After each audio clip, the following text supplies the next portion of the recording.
Redshift here, doing my part to shift perceptions out of the pink and into the red. Regarding the horrific future that we have in store if we don't form no-go zones that are virtuous and free and monogamous, remember how I've said multiple times in previous videos that they're promoting pegging in the media and that they're trying to mainstream this and that in 20 to 40 years it will be a normal thing that a lot of guys, maybe 10 to 30% of guys engage in? Well, there's yet more pegging propaganda recently. There was an episode of The Bold Type called To Peg or Not to Peg.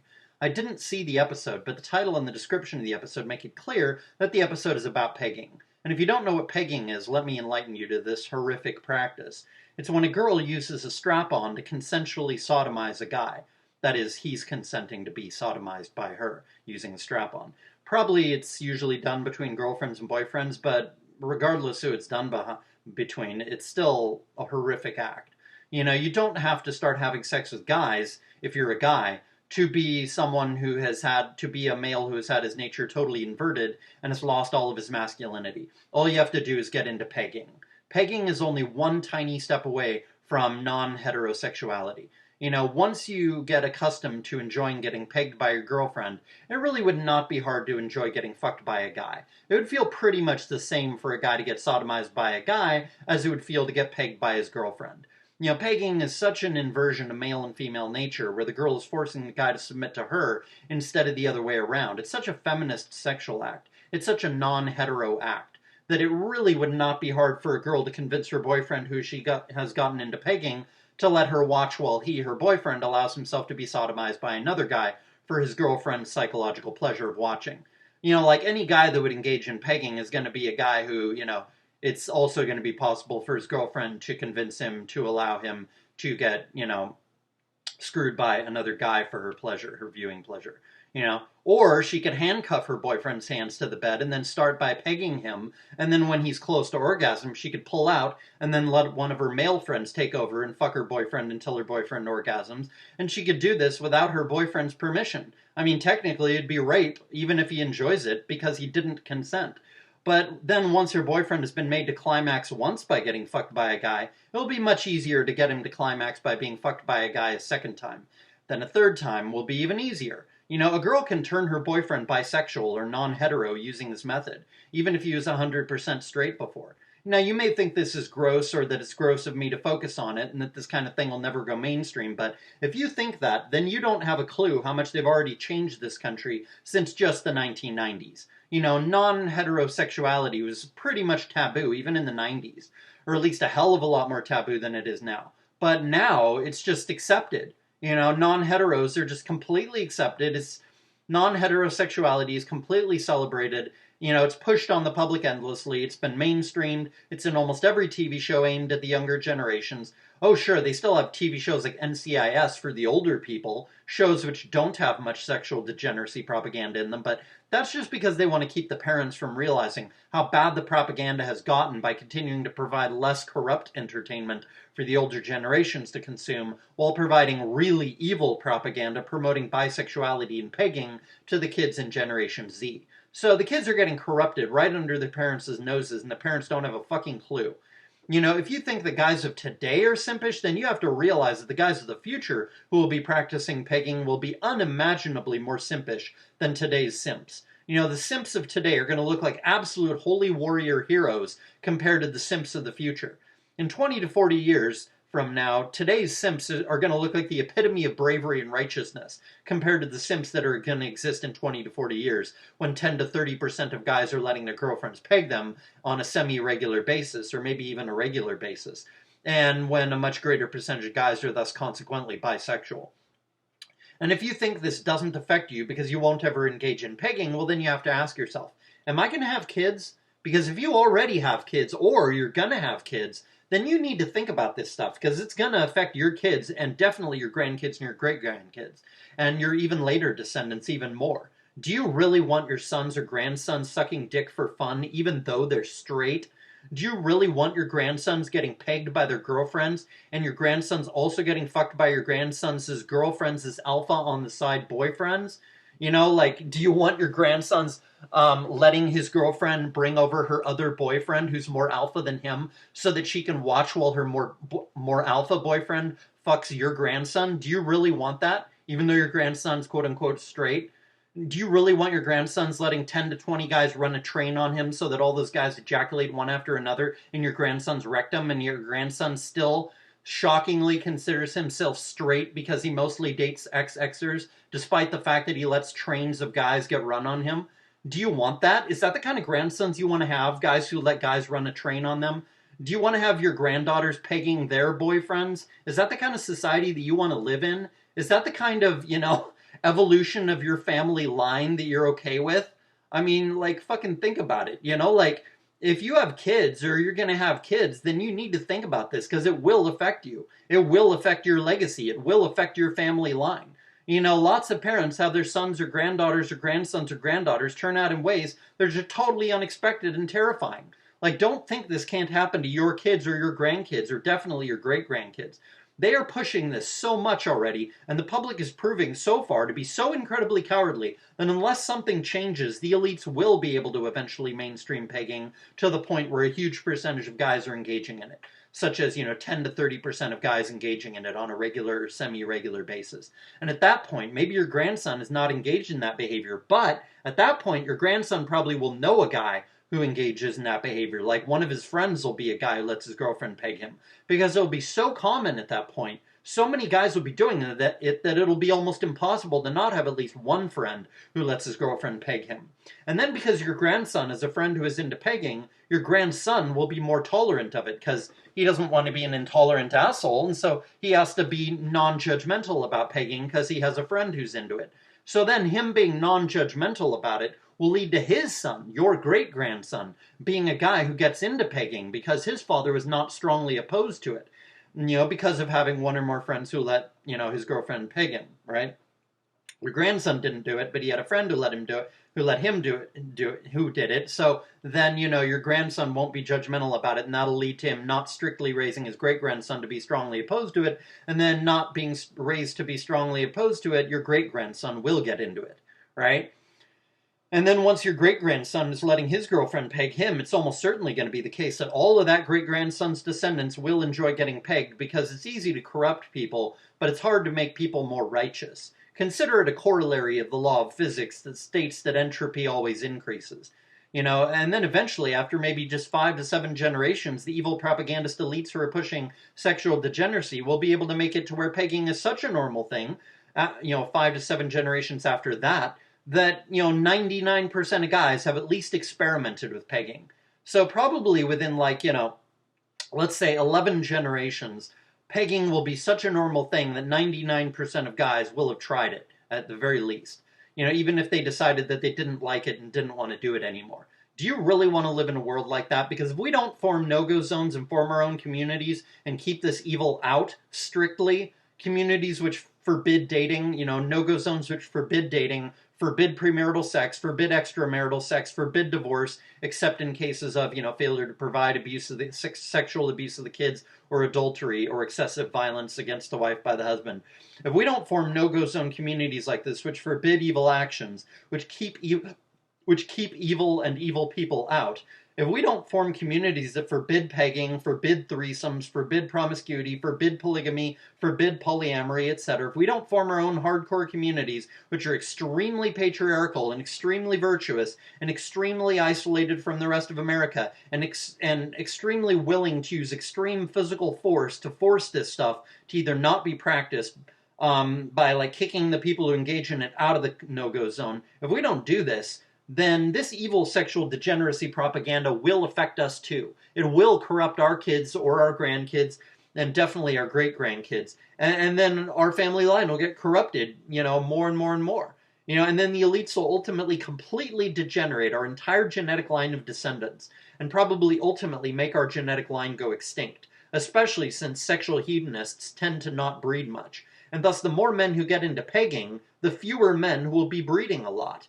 And thus, when your descendants get into pegging, it will lower the birth rate of your descendants, and then they'll be likely having less than replacement levels of kids, and thus, they'll be less eugenic, because it might take 5 or 7 or 10 kids before you get a really, really good kid. Let's say 2 geniuses breed.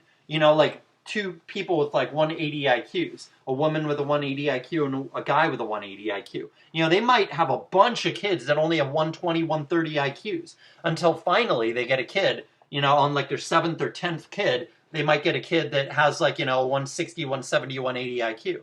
You see, so like the more kids you have, the greater your chances of having a kid that's as good as both parents and is the best of both worlds of both parents and might actually be better in every way than both parents. You got to have a lot of kids to, you know, up that chance that that's going to happen. So the less kids you have because of being, you know, a degenerate who's into pegging, who doesn't want to breed much, the less likely you're going to have a great, you know, best of both worlds kid, unless you're being less eugenic. And being less eugenic means that you're also, your family line, because of being less eugenic, is more likely to go extinct over time. You know, each branch of your descendants going extinct one at a time, slowly over a period of several generations, so that in maybe, you know, 10 to 15 generations, your entire genetic line will have gone extinct because the corrupt, degenerate sexual hedonism such as pegging having gone mainstream because of the cowardice of men in refusing to overthrow the government or instead form their own no-go zones that they use physical force to keep the cops out and use physical force to, you know, enforce very, very strict moral standards in the no-go zone, you know. But before your genetic line goes extinct, your descendants who are into pegging will be so degenerate, cowardly, statist, gynocentric, etc., that they will just foolishly and gullibly go along with the genetic slavery that the government will eventually introduce, where the government genetically engineers everyone's kids to have high ratiocination ability and great memories and great health, but also engineers those kids to have genes that make those sons incredibly gullible, as well as genes which gives those sons the power to think in a cognitively dissonant way, what George Orwell called doublethink, as well as the genes of low testosterone and the genes which makes the guy have the desire to please and obey and be submissive. This is what guys in the 99% will be turned into if we do not fight back or at least walk away and form our own communities and keep soldiers, cops, FBI, etc. out of the community, using force to do so if necessary. Get the balls to use physical force, even though it may include risking your life and even getting killed like the people in Waco did, or let your grandsons and great-grandsons get turned into non-heteros by way of pegging. That's your choice. It really is that simple.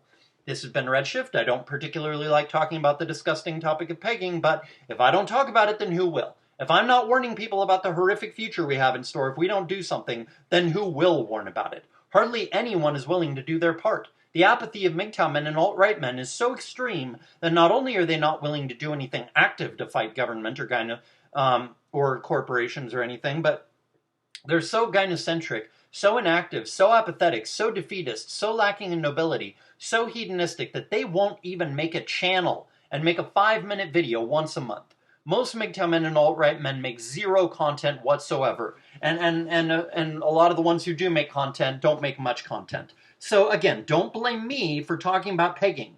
Blame everybody else for ignoring the disgusting and increasingly prevalent pegging propaganda that is getting pushed into the minds of the vulnerable young people. The more other people talk about pegging, the less I have to talk about it.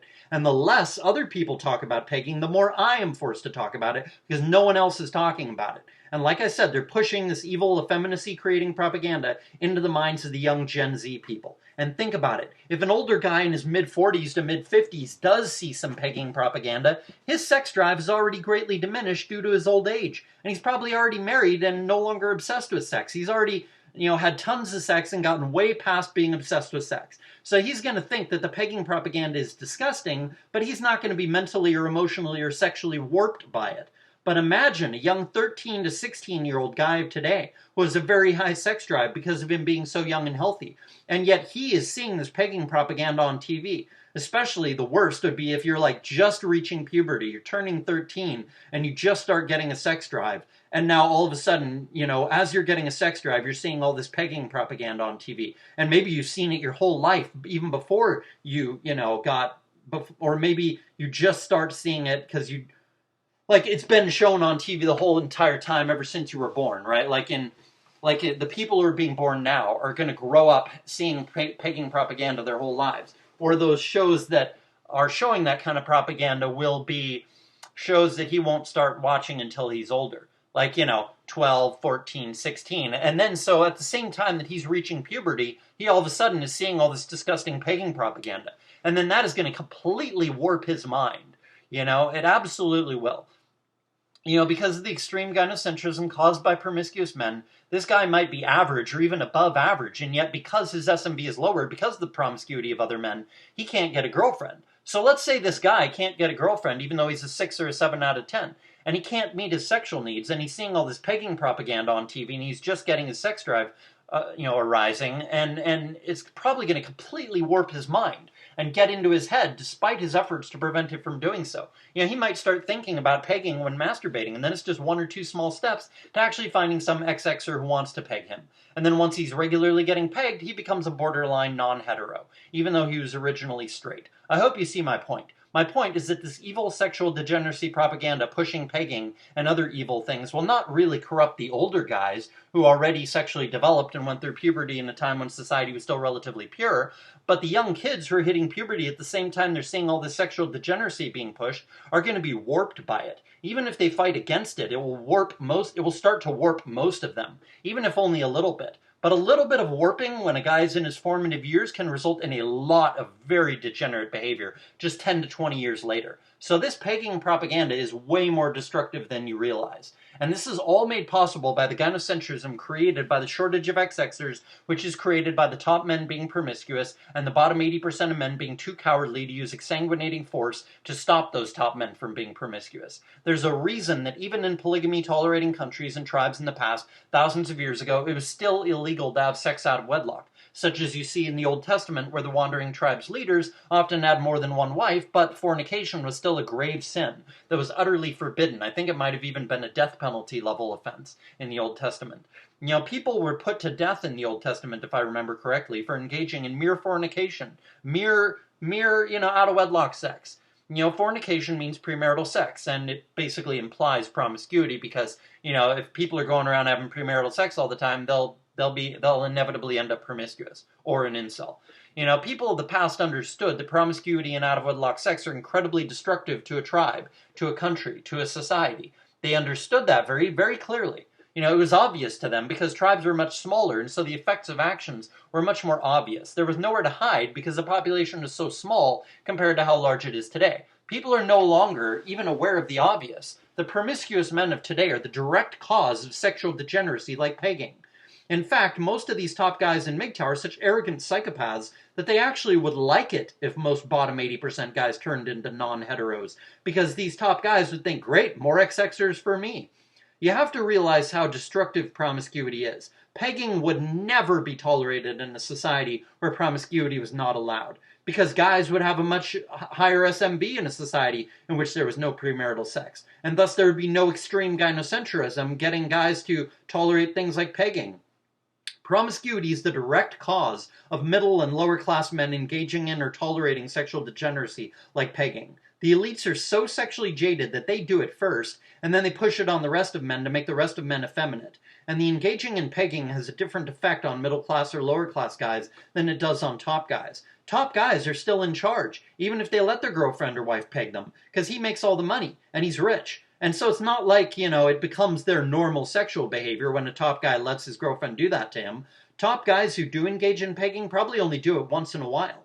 But once pegging is normalized and incentivized due to the shortage of XXers created by the promiscuity of top men, this means the middle class and lower class guys who get into pegging are not in charge in their relationships anymore. She views herself as the boss in the relationship, and she either loses all respect for her boyfriend because he lets her peg her, because he lets her peg him, and thus she cheats on him because she lost all respect for him and doesn't view him as a man anymore, or she monkey branches to another guy, a more masculine guy, or she loses respect for her boyfriend and doesn't leave him, but she becomes all bossy and she gets off on the feeling of power that she gets from pegging him, and then she refuses to be submissive or obedient to him in the slightest from then on. And then because she's the sexual gatekeeper because of marital rape laws, now she's the one who's in charge of him. He's her bitch. And since she's the one with the power due to the shortage of XXers and the sexual gatekeeper, she can even refuse to have sex with him unless he lets her peg him, right? So she can basically force him to let her peg him. Then he's really not in control in the relationship, and he's nothing but her bitch. And if he financially supports her, then she's getting provision, and yet she's still in charge. He's the one doing all the hard work to provide for her, and yet she's in charge of him. He's the one providing, but he has no power in the relationship. Not to mention the psychological effect on the guy of getting pegged. It'd make him submissive and servile and effeminate. We all know that non-heteros are very effeminate. Well, over the next 20 to 40 years, you're going to start to see a lot of guys who are into pegging, and you're going to start to see how effeminate most of these guys are. Being screwed makes a person submissive. It doesn't matter whether it's an XXer getting screwed or a guy getting screwed. It doesn't matter whether the guy's getting screwed by an XXer with a strap-on or by a guy. It still turns the guy getting screwed into a more submissive person, a less masculine person, a less independent person. And the XXer doesn't even have to use a strap-on to make a guy effeminate like this. She could just finger him, while he's having sex with her. That too would be something that would make him more submissive and servile and effeminate. And again, this all comes from the promiscuity of the top men, changing the SMB dynamic so that guys kind of almost in a sense are incentivized to, if not actually sort of almost forced to submit to this by their sex drive and by the lack of power they have, right? Because the law and their unwillingness to use force and their unwillingness to walk away and all the rest of it, right? So then all created by the promiscuity of top men. So the next time you feel like having casual sex with some XXer, think about the fact that by doing so, you are contributing to turning other men into guys who engage in pegging.